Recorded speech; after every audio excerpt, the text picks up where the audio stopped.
Field fillers, backmarkers, lap traffic. The slowest cars in NASCAR have gone by many names and even more definitions.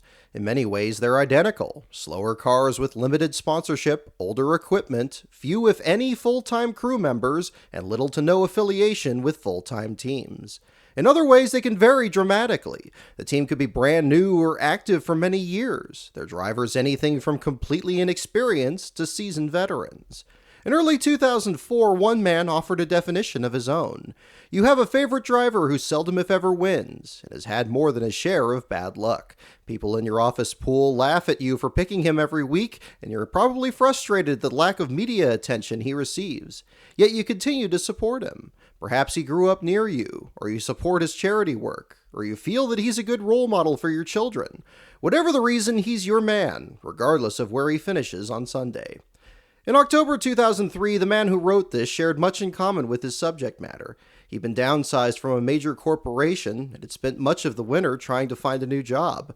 A longtime sports fan from Oklahoma by way of New England, he'd always pulled for the underdog in sports, whether it was the Boston Red Sox or the Oklahoma State Cowboys. He'd also been a NASCAR fan since the 1980s, and was outspoken in his dislike for the sport's direction heading into 2004. Like many others, I'm not very pleased with the changes NASCAR implemented during the past offseason. That doesn't mean I'm against change, I simply don't agree with the magnitude of these changes. Some fans have moved on, and were it not for my support of a handful of drivers, I would have been among them. All of my favorite drivers are within a few years of retirement, and from a personal standpoint, I'm hoping that this site will keep me interested in the sport once they're gone. It's a hard habit to break. I'm also annoyed that most of the media heaps the lion's share of attention on a small group of drivers, and I'm not convinced that the playoffs, it is what it is, Mr. France, are going to do anything to improve that. I hope to put a little weight on the other end of the scale by focusing stories and commentary on the rest of the field, the underdogs. That man's name was Dave Lawrence, and at his wife's suggestion, he decided to start a brand new NASCAR website called RacingUnderdog.com. The site went live on February 9th, 2004, and though Dave didn't know it yet, his life was about to take a most interesting left turn. As if by divine retribution, they returned from the brink of extinction in even greater numbers. They arose anger in some, admiration in others, but each knew 2004 was their chance to rise. They were the Field Fillers!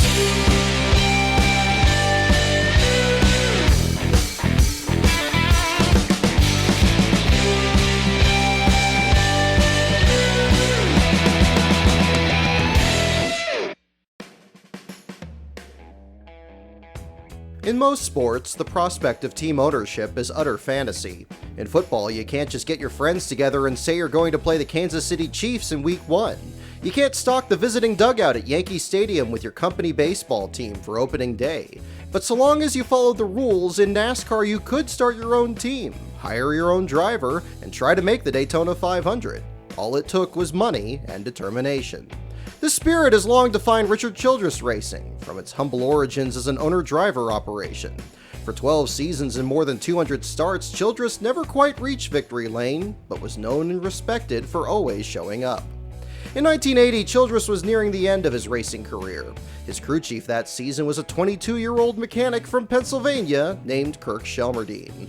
Like his boss, Shelmerdine was used to making the most out of limited resources. Prior to his work at RCR, he learned a variety of positions under fellow independent racer James Hilton. In their first season together, Shelmerdine helped Childress to a 10th place finish in the standings. On June 7, 1981, the NASCAR Winston Cup Series arrived in College Station, Texas for the Budweiser NASCAR 400. The race would be contested on the 2-mile Texas World Speedway, a lightning-fast but deteriorating speedway that would never again host NASCAR's elite division. There was a short field there too, just 31 teams made the trip. To fill the field, 3 teams entered their backup cars. One of them was RCR, whose backup was set up for the following week's road course race at Riverside and not for ovals.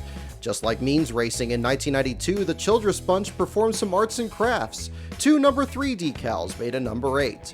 To celebrate the team's 50th anniversary in 2019, they ran those 2 numbers once more. Its driver in 1981 would be Kirk Shelmerdine. Shelmerdine was instructed to start the car, run a couple laps, then park in the garage so he could resume calling the shots from pit road for car number 3. He did what he was told. After just 2 laps, he climbed out and changed from the bright yellow uniform loaned to him by Dale Earnhardt, who was then driving for another team. Back on pit road, he called Childress home to a 14th place finish. RCR was far from the first team to field a start and park entry, but Childress himself may have been among the first to do so to help a championship contender. In November of '81, Childress was hired by Junior Johnson, whose driver Darrell Waltrip was on the verge of winning the Winston Cup. To ensure that he did, Johnson entered a backup Mountain Dew Buick, changed the number to 41, and put Childress behind the wheel. The purpose was twofold. First, if Waltrip's car failed to start at the command, Childress would climb out and let Waltrip drive his car instead. Second, if Waltrip did start, Childress would stay behind the wheel, run a few laps, then drop out. This ensured that whatever happened, Waltrip wouldn't receive the fewest possible points. It was this second scenario that took place. Waltrip's car fired up from the pole and finished 6th. Childress turned just 5 laps in what turned out to be his final start as a driver. The practice continued for at least the next 3 finales at Riverside. In 1982, Junior Johnson did it again, this time with J.D. McDuffie in a number 70 Buick. When DW started the race, McDuffie drove the car to an 18th place finish, and Waltrip had his second title. In 1983, Bobby Allison won his only title, in part because Jimmy Insolo parked a backup of his number 22 Buick. The Dygaard team originally stuck a number 1 on each door, but when NASCAR mandated only 2-digit numbers, ended up removing the second 2 for a lopsided number 12. In 1984, it was Billy Hagan's turn, fielding a second Piedmont Airlines Chevrolet for Joe Milliken. While Milliken drove car number 1, it finished just 38th. Terry Labonte, in the primary number 44, took the first championship of his career. Things went full circle in 1993 when Childress himself entered a start and park to help guarantee Dale Earnhardt a 6th championship. This time the driver was Neil Bonnet, Earnhardt's closest friend, in what turned out to be his final Cup Series start. Neil Bonnet has an identical Chevrolet Lumina starting back in 35th spot. Why? If this car doesn't crank, Dale will jump out of this car, run back and jump into that one that's been set up for him, and try to win a championship.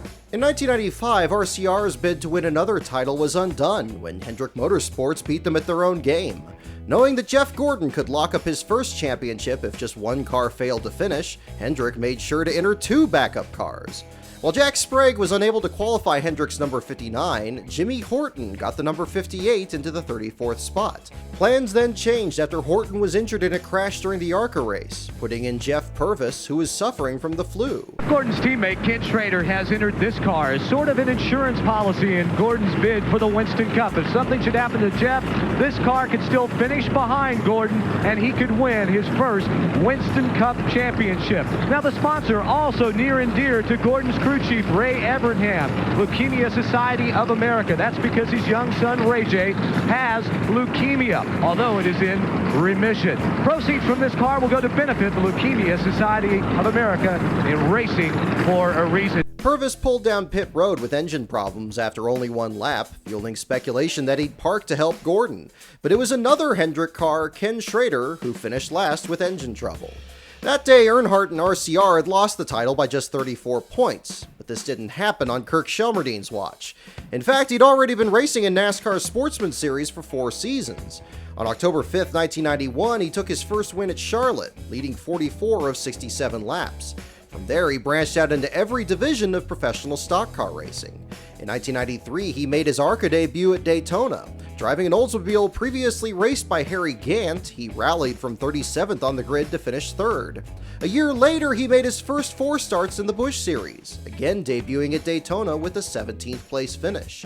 He also made his first Cup start since '81, running both Talladega and the Winston Open for Jimmy Means.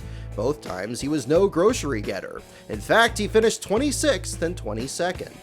In 1995, he even made a one-off start in the new NASCAR Super Truck Series, taking 17th in the inaugural race at Bristol.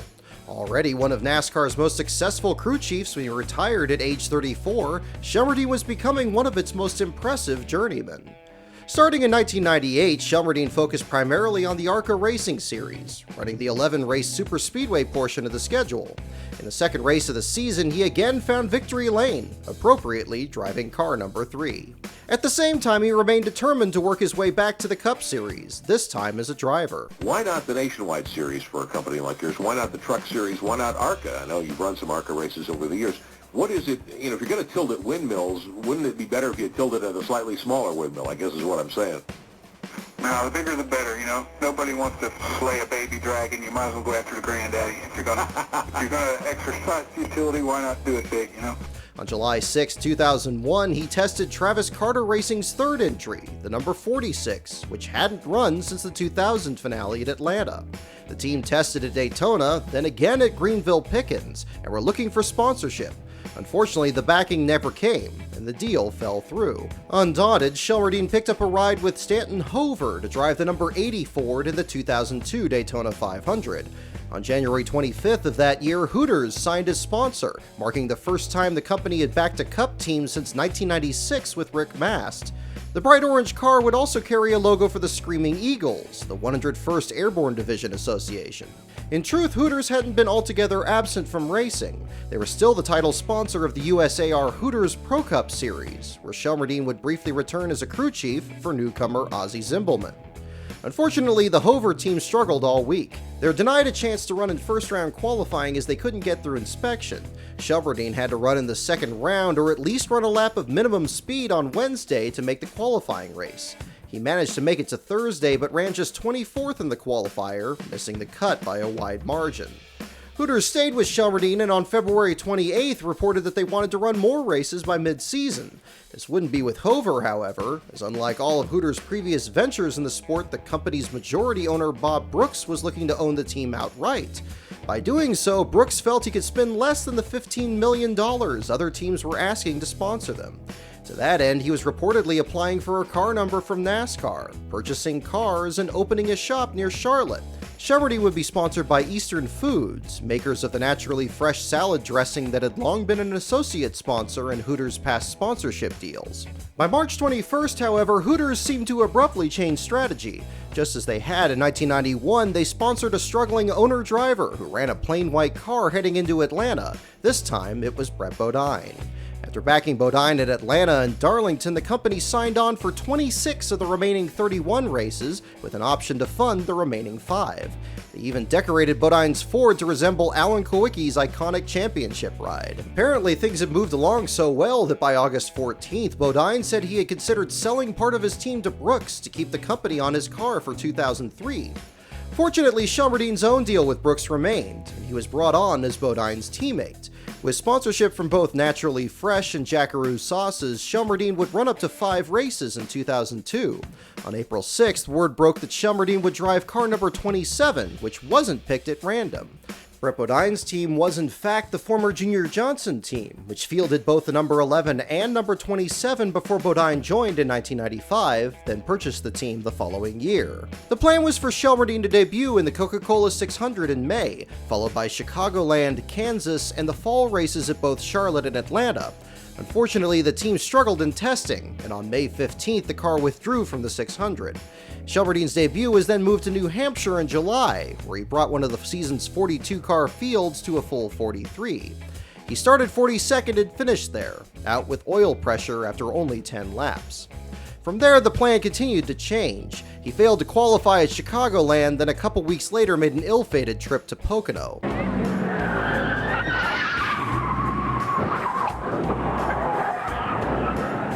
That's going to leave a mark. Despite the incident, just 44 drivers were entered for 43 spots, and he outranked the team that missed.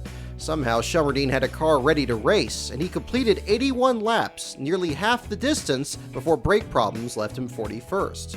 This proved to be his last start of the year. He failed to qualify for the scheduled Kansas and Charlotte races, missed again as a late entry at Martinsville, skipped the planned Atlanta race, and was withdrawn from Rockingham. While Shelmerdine struggled, his teammate was in dire straits. On January 22, 2003, it was revealed that while Hooters would remain a sponsor, Bodine would only run a limited schedule, missing up to 11 of the 36 races. This also seemed to come at the cost of Shelmerdine's second team, which only ran once in the Winston Open, and did so with Shelmerdine and not Bodine as a listed owner. With just days until the 2003 Daytona 500, Shelmerdine took a chance and called Junie Donlavey, who had lost what little sponsorship remained with his team by the end of 2002. As it happened, Donlavey had decided to finish putting together a superspeedway car, and Shelmerdine brought on a few dollars from Freddie B's Sports Bar in Winston-Salem. The Sioux Indian tribe of Minnesota also backed the effort, which also fell well short of making the race. Back at Brett Bodine Racing, there was more bad news. In June, Hooters decided to end their sponsorship deal. Mike McNeil, Vice President of Marketing for Hooters, offered the following statement. "We are clearly disappointed in the performance of the team both this season and last. We respect and like Brett and really want to see him succeed. However, it does not make business sense to continue to pour money into a marketing venture that is not getting exposure on race days. We wish the best for Brett in the future and hope that he is able to find support from a company looking to fund a NASCAR team." This news broke on June 11th, 4 days before the team's last race as a sponsor in Michigan. There, on the 14th, Bodine would suffer serious injuries in this crash in practice, a 60G impact into the barriers. His brother Jeffrey drove in his place on Sunday, but according to the Scene Vault podcast, the team didn't have enough tires to go the distance. Brett would attempt to make just one more race as an owner in Indianapolis, but again failed to qualify. During all this, Shelmerdine had been working on his own cars. He did so in the shop he built directly across the street from Richard Childress Racing during his final years as a crew chief. "It's a pretty big contrast," Shelmerdine said when comparing the two shops. "We're pretty much the outhouse." As difficult as this was, he was still happy with his choice to leave his job as a championship crew chief. "We built chassis from the ground up when nobody was doing it," he said of the business. "It's not nearly the art form it used to be. I'd be miserable doing that job now." In his humble shop, Shelmerdine and a few volunteers banged out the dents on a 3-year-old car with a Saint paint scheme from his days with Brett Bodine Racing, the Naturally Fresh sponsorship long gone. Freddie B's had stayed with Shelmerdine since his Daytona attempt with Donlavey, providing just enough backing for a one-off race at Charlotte for the ARCA series on October 15th. There, the car number would change from 27 to 48, as James Hilton, the man who gave Shelmerdine his start, would lend a hand. I suppose a surprise to some, but maybe not others. Kirk Shelmerdine has been to victory lane here before at Lowe's Motor Speedway. In fact, he's got 2 ARCA REMAX Series victories, one at Atlanta Motor Speedway as well. But this would be normally a possible a time to pit, but he won't be doing that because it's beginning to spit rain, so he's going to stay tight. Leading in the final laps, rain handed Shelmerdine the victory from 18th place on the grid. It was his 3rd and final ARCA victory. In victory lane with a very happy Kirk Shelmerdine. All right, you take him. Yahoo to you too. You take him any way you can get him. Tell me about it, Kirk. Is this a surprise for you? It really was. We didn't think it was going to rain after it cleared up today, and the car was really good on old tires, and we were going to stay out a while, and there were so many cautions that it was hard to pass like normal, and we just wanted to be in the front for a little bit. But very good. That's Kirk Shelmerdine, your winner tonight. On February 10th, 2004, news broke that Shelmerdine would make his 3rd consecutive attempt to qualify for the Daytona 500, and unlike the previous 2, he would this time do so as an owner-driver. This was one of just 2 cars Shelmerdine had at that point, the other is ARCA winner from the previous fall. Across the street, Richard Childress Racing had 62 cars ready for its 3 teams. Joining a returning Freddie B's as sponsor was Tucson Cigarettes, made by the Renegade Tobacco Company in Moxville, near Shelmerdine's shop in Welcome. Despite NASCAR's restriction on tobacco sponsorship, the team had permission to carry the sponsor by simply leaving the word cigarette or tobacco off the car. Thus, in the first Daytona Speed Week since 1970 without Winston as title sponsor, a tobacco brand would still be on one of the cars. When Shelmerdine arrived at the track, he looked to make the most out of worn parts. "They only run the crankshafts about 1,000 miles, Shelmerdine said. We buy them and run them another 1,000. He also still used the same hauler from 2003. "Money is so tight that there isn't enough to change the number on the side of the hauler from 27 to 72, he said. "Actually, we don't have a ladder that goes that high." With just 45 drivers entered for 43 spots in that year's Daytona 500, Shelmerdine had perhaps his best chance yet at qualifying for the Great American Race. But he couldn't lock himself in with his qualifying speed, and the car didn't race well in his 125-mile qualifier. The car is a good car, drives okay, it's just not that fast, Shelmerdine told the Winston-Salem Journal. The engine is better than the car right now. We don't have any of the stuff the other teams have to work with, and it shows. Nobody is trying to fool anybody, that's just the way it is. We're looking to get a spot to start, and it would be neat if we could do it. He didn't. The dream does not come true for Kirk Shelmerdine. You tried so hard this weekend. Did you think at any point in this Twin 125 that you might have been in the race? About the first lap, all the leaders were still kind of sorting things out, and we actually stayed up in the hole there pretty good. And about a lap later, I knew we were in trouble because they all lined up, and somebody said go, and there they went. Left me in the dust. But we had a great car. Everybody really worked their butts off. It's a shame we couldn't pull it out for them. No full-time employees, no wind tunnel time, and no testing, but he tried nonetheless. Throughout Speed Weeks, there were reports that just 38 drivers were entered for the next week's race in Rockingham, and that the same was likely for the following round in Las Vegas. The Winston-Salem Journal reported NASCAR was offering $30,000 to $40,000 for teams to bring their cars to fill the fields. 7 teams answered the call, and 5 got to start the race. One of the many changes for the 2004 season had a direct effect on these so-called field fillers. The rules governing provisional starting spots, positions reserved for teams not fast enough to make the field on speed, received several changes on January 6th. First, NASCAR increased the number of spots set by qualifying speed from 36 to 38, meaning just 5 spots would be open to these provisional starters instead of 7.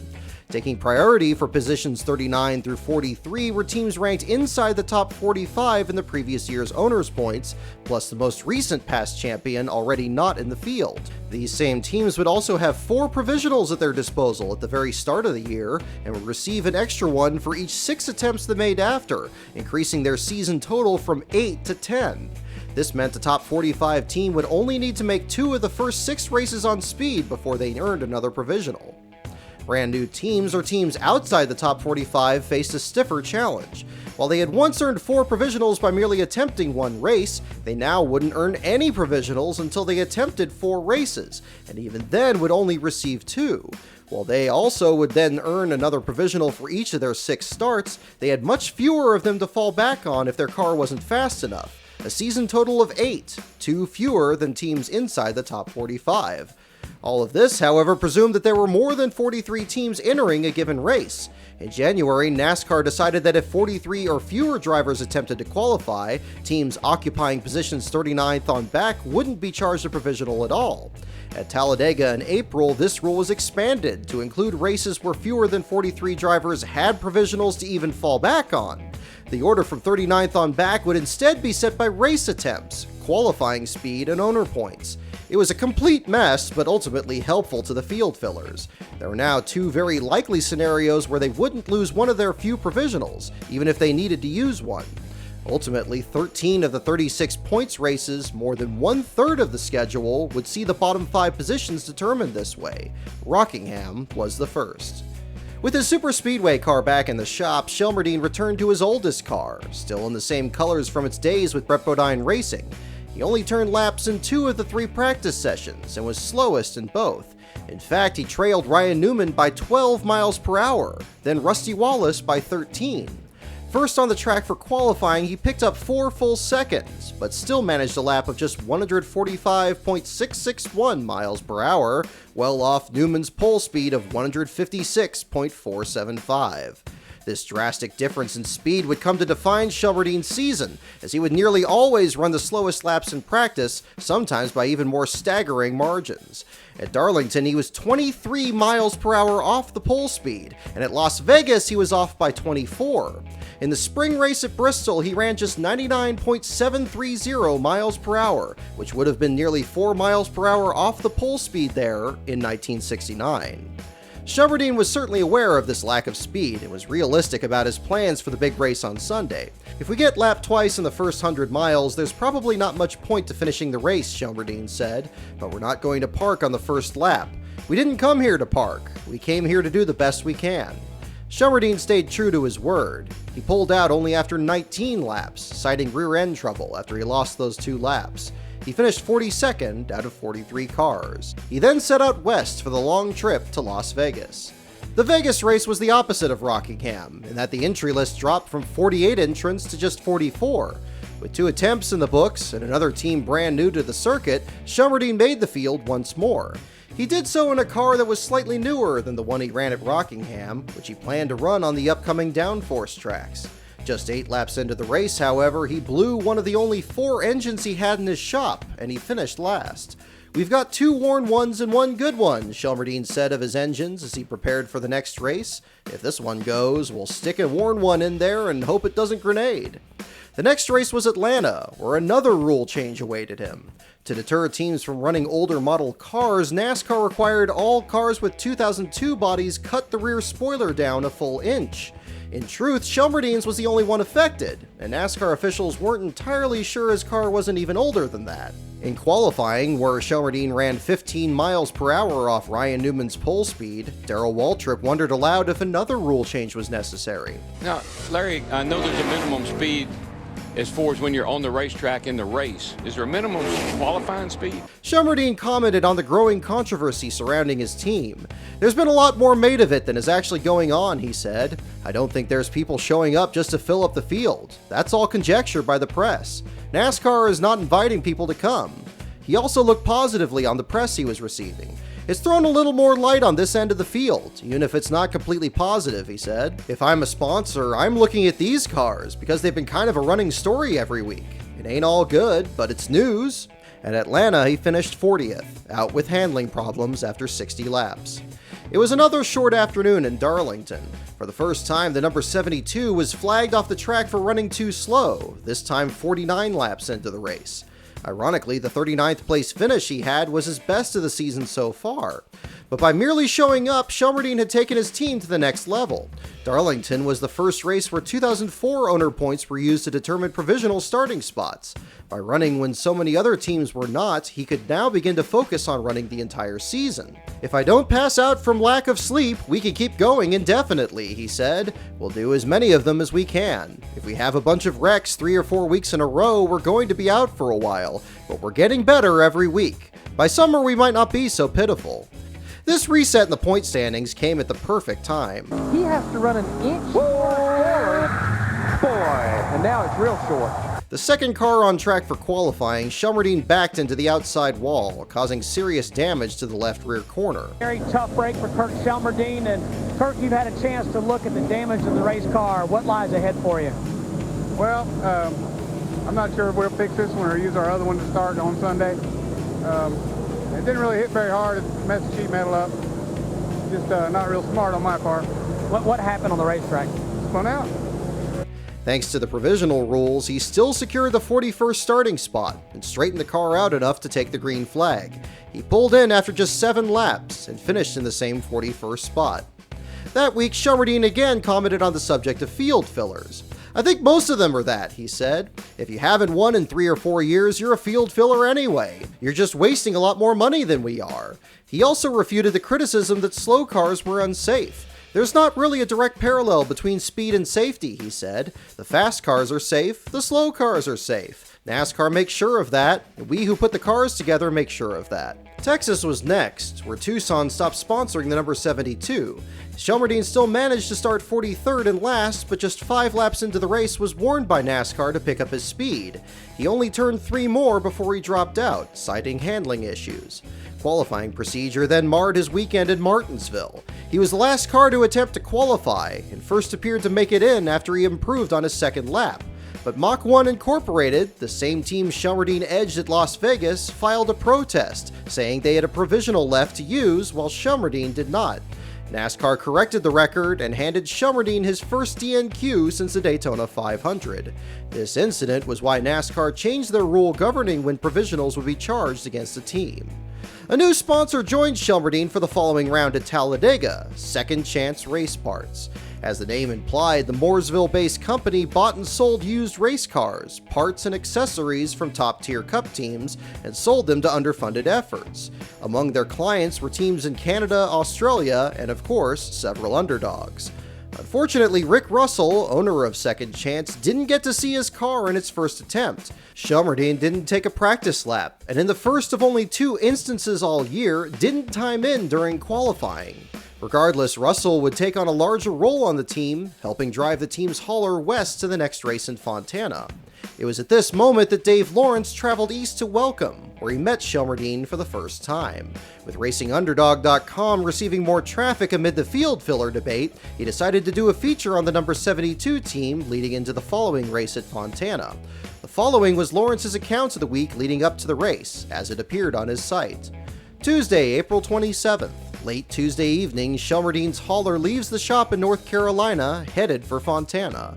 Rick Russell, owner of Second Chance Race Parts, the team's primary sponsor for this race, is driving the hauler. Along with co-driver Mike Tucker, the trip will take 40 hours, with stops only for fuel and food. Thursday, April 29th. Kirk Shelmerdine flies to California. There are no charters for this team. He's on board a regular Delta Airlines commercial flight. Also on board is Fox broadcaster Larry McReynolds. Friday, April 30th. The Second Chance Race Parts team struggled through the morning qualifying session, posting a top speed of just 168.947 miles per hour. The team found some speed prior to qualifying, and Kirk ran a lap of 174.448, picking up 5.5 miles per hour, and will start 42nd on Sunday. Kirk was given some positive airtime during his qualifying run, courtesy of having been on the same flight as McReynolds. It was pointed out that while shops like Hendrick have over 75 employees, Kirk has 2 full-time part-time employees and a lot of volunteers. Saturday, May 1st. The team had a difficult time through today's practice sessions. Kirk didn't make it onto the track during the early practice and was only able to manage a speed of 157.253 miles per hour during the happy hour session. Ever wonder why some of the independent teams seem to make minimal use of practice sessions following qualifying? Then, the race itself. Sunday, May 2nd. Luck was not with the 72 team today, as the team was forced out with handling problems after just 5 laps for a 42nd place finish. Disappointed, Russell and Tucker load up and start the 40-hour non-stop drive back to North Carolina. On the Wednesday after the race, when Kirk Shelmerdine Racing made it back home, Rick Russell talked to Dave Lawrence about the weekend with the number 72.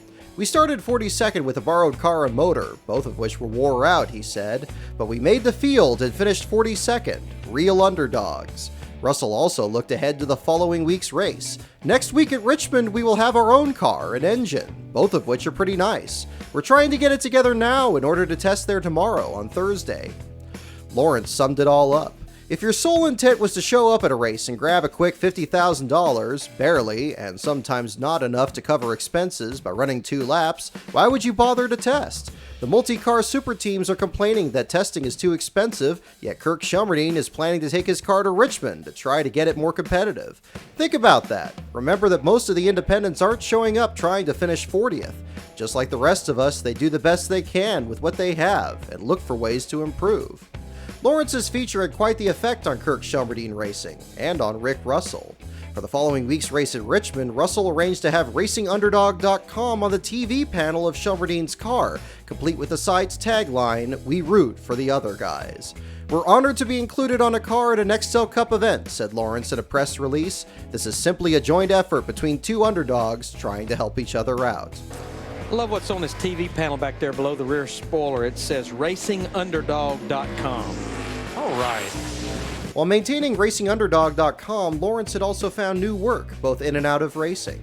He handled press releases and publicity for NASCAR Busch Series driver Troy Klein and was contributing writer for Speed World magazine. He also found a new day job, working full-time for the state of Oklahoma. 3 years after his one-race deal to drive for Travis Carter Racing fell through, Shelmerdine now had 4 newer cars in his fleet, some from Carter's team and others from Robert Yates Racing. Interestingly, these may not have been the first Carter cars in Shelmerdine's fleet. One of the only pictures on Shelmerdine's website, KirkShelmerdine.com, appeared to be of the driver standing in front of a former Jimmy Spencer car from either 2000 or 2001. At Richmond, he drove the same black and white scheme the Carter team ran after Kmart left as sponsor in 2002. As Dave Lawrence reported, Shelmerdine had joined his former teammates at RCR testing at Richmond, looking to figure out the track's new surface. During the test, he was just 1 second off the Childress bunch. The track had a tremendous amount of grip and had the feel of a track with several races on it instead of a new surface, said Shelmerdine. Once again, the car was too slow to make the race, and was still one race away from earning another provisional. The 72 Nextel Cup team of Kirk Shelmerdine wishes to apologize to all our fans for missing the race at Richmond International Raceway, the driver wrote that Saturday.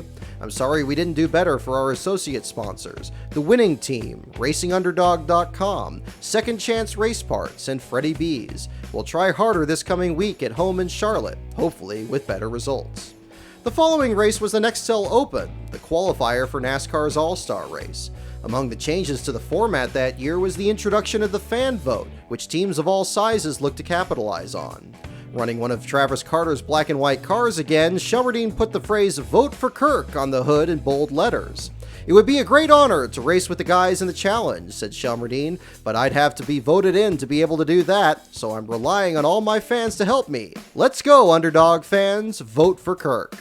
The team was also still hunting for sponsorship for the Coca-Cola 600, and Rick Russell had put his own business number on J-Ski to attract potential backers.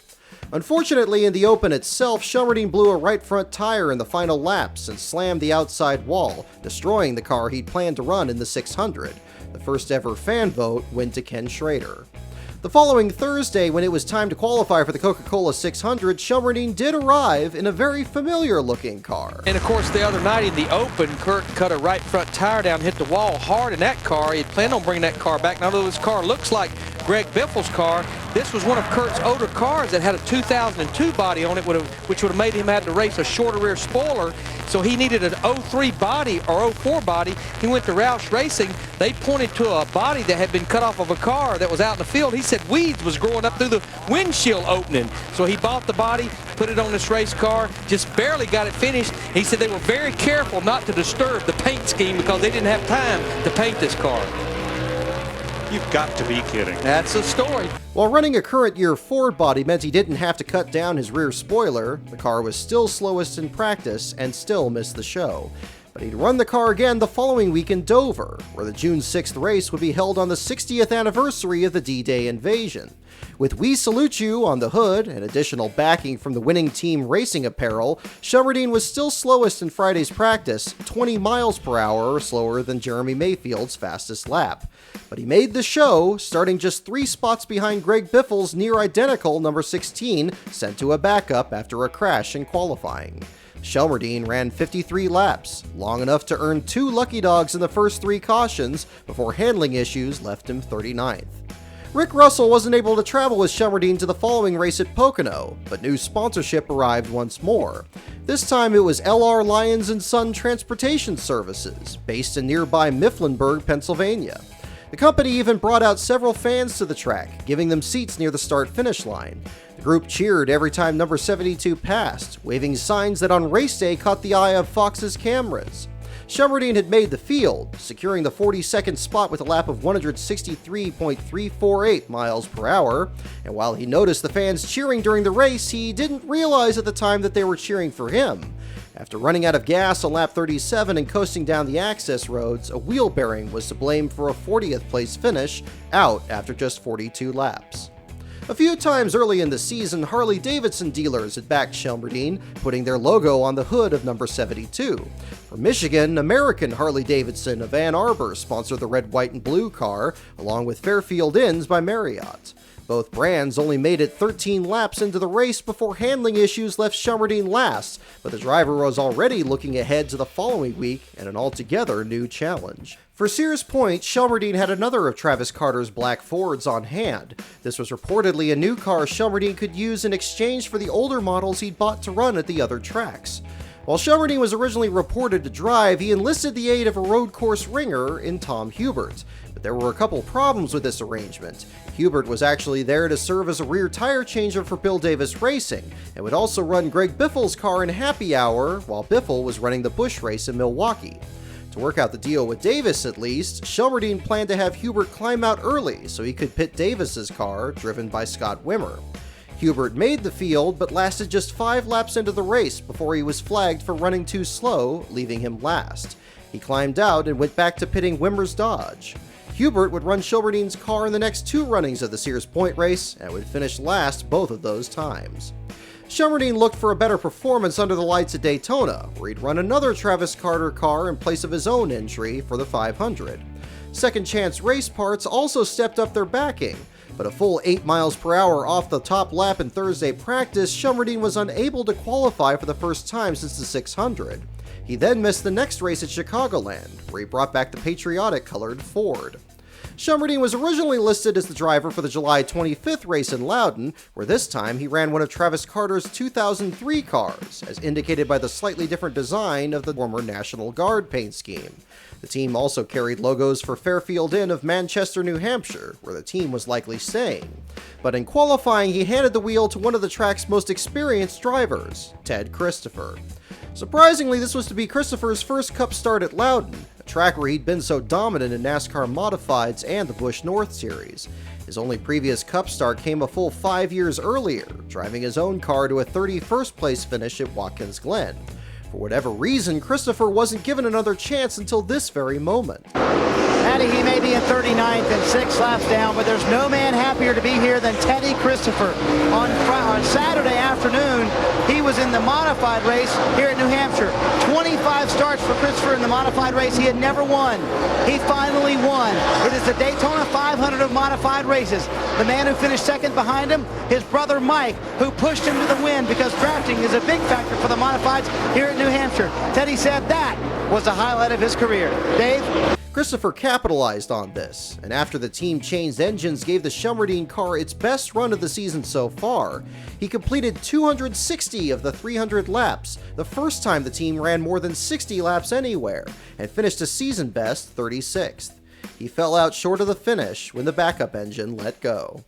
The next two races saw Shelmerdine back behind the wheel. In Pocono, he was flagged off the track for not maintaining minimum speed at the 40-lap mark, leaving him 41st. He then missed the cut at Indianapolis, having run 18 miles per hour off the pace in Friday practice with a speed of just 166 miles per hour. The team then made the cut at Watkins Glen after rain washed out qualifying, where Tom Hubert would once again run his road course car. This time, Hubert apparently had arranged to have someone else change Scott Wimmer's tires. Thus, Hubert improved on Ted Christopher's season best with a 29th place finish, completing all but one of the 90 laps. It was the only time car number 72 finished under power the entire season. At Michigan on August 22nd, Shelmerdine improved his own season-best finish by taking 37th, completing more than half the distance before ignition trouble ended his run at 109 laps. His 37th place starting spot that day also happened to be his best starting position since his Cup debut at Texas World Speedway a full 23 years earlier. At Bristol, where he crashed in the spring, Shelmerdine would enlist the aid of another savvy veteran. This time it was local driver Brad Teague. Teague was originally slated to run for another team that withdrew before Shelmerdine brought him on board for qualifying. And while Teague had made 44 Cup starts, he hadn't started one since September 25th, 1994, and hadn't even attempted one since 95. His ride back then was with Jimmy Means, who by 2004 had rehired Teague to help grow his fledgling Busch Series team. Teague would have to wait even longer to return to Cup, however, as he failed to qualify.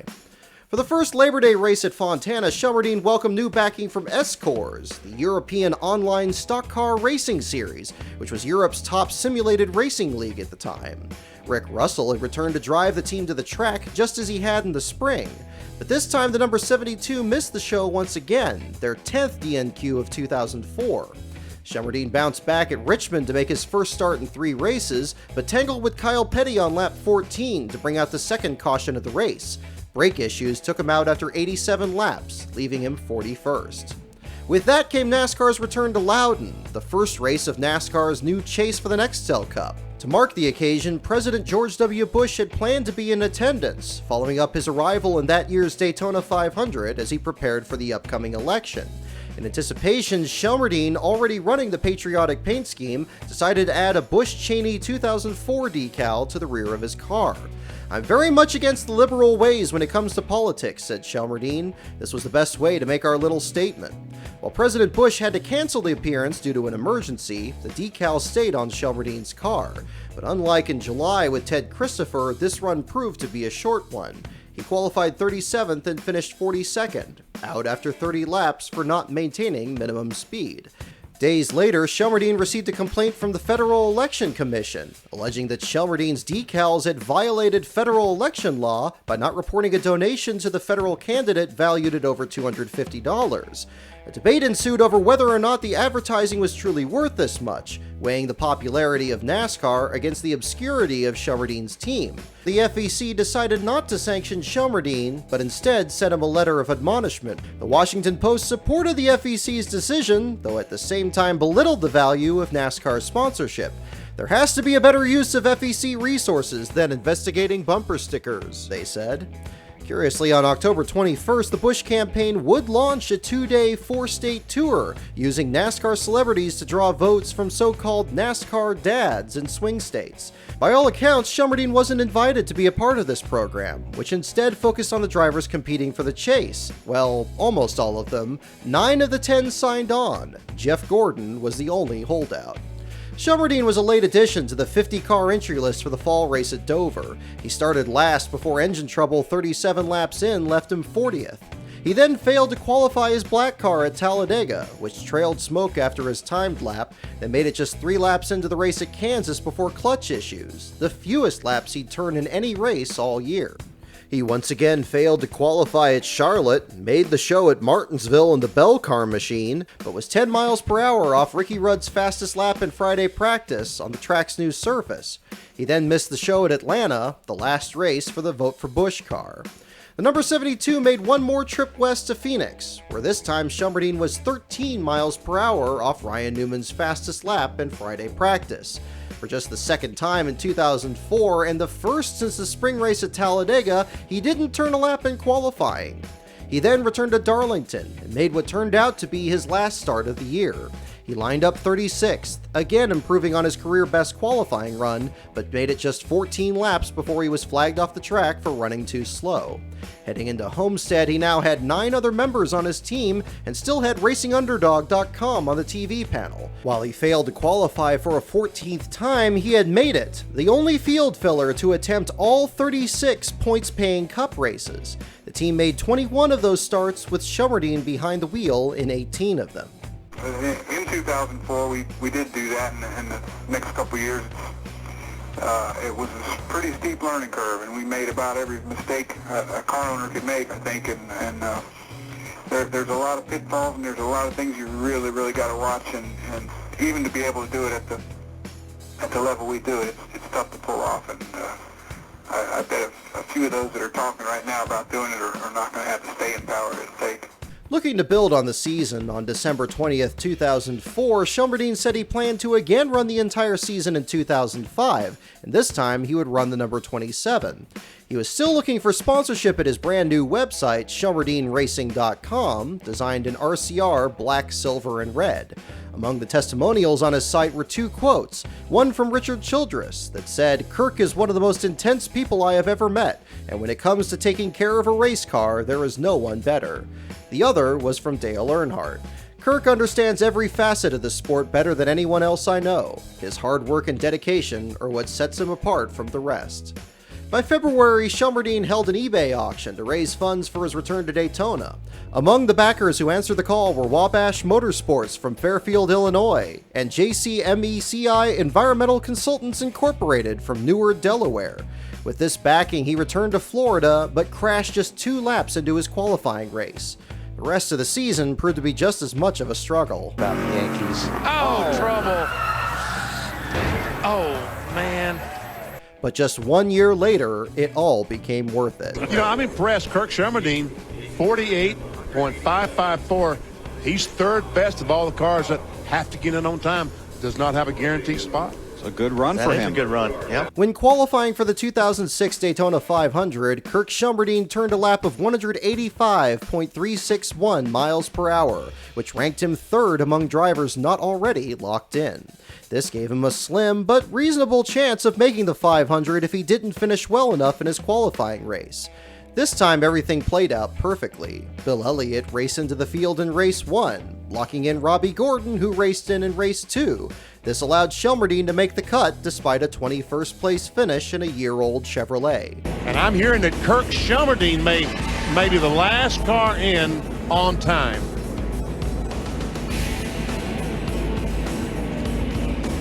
he will be just thrilled. Oh my gosh, can you imagine? For the race, Shelmerdine's old boss Richard Childress paid his tire money, putting logos for his winery on the car.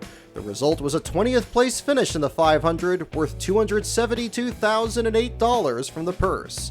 14 years after he climbed off the pit box for the final time, Kirk Shelmerdine was a starter of the Daytona 500.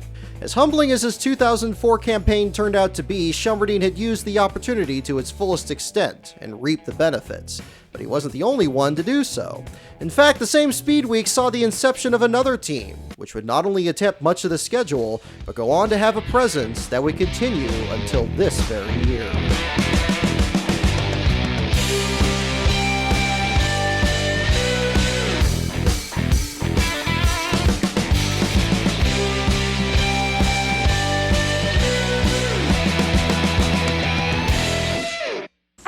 In America, there exists a sport that is driven by the fans. They are why everyone works so hard, on the teams and at the tracks, in front of the grandstands and behind the scenes, to give the fans the greatest race possible. NASCAR fans deserve the best, starting from the high banks of Daytona, all the way to the shores of California, and at every race in between. NASCAR fans, you're the reason for our success. Thanks.